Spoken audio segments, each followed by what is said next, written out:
Business करू की job हा प्रश्न आज अनेक तरुणांना पडतो. बिझनेस म्हणजे आपल्या सोयीने काम, आपणच मालक असा एक समज आहे आणि दुसरीकडे जॉब म्हणजे सिक्युरिटी, एक फिक्स इन्कम असा दुसऱ्या गटाचा समज आहे.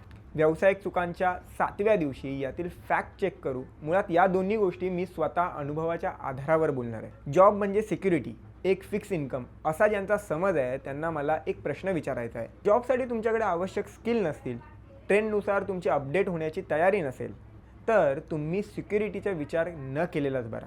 जॉबच्या माध्यमातून तुम्हाला फिक्स इन्कम फक्त सरकारी नोकरी देऊ शकते आणि सरकारी नोकरी भारतात फक्त 6 ते 7% आहे. बाकी सर्व खाजगी क्षेत्रातील नोकऱ्या आहेत. आता दुसऱ्या मानसिकतेकडे येऊ. मला नोकरी करायची नाही कारण व्यवसाय सोयीने करता येतो अशी मानसिकता घेऊन जर तुम्ही व्यवसाय सुरू केलात तर फार लांब जाऊ शकणार नाही. व्यवसायात जोखीम तर आहेच, पण त्याशिवाय अनेक स्किल तुमच्याकडे हवेत. तोंडात साखर आणि डोक्यावर बर्फ ठेवण्याची तयारी हवी. प्रचंड पेशन्स आणि भरपूर कष्ट घ्यावे लागतील. व्यवसाय त्यांनीच करावा ज्यांची मालक नाही, कामगार बनण्याची तयारी आहे.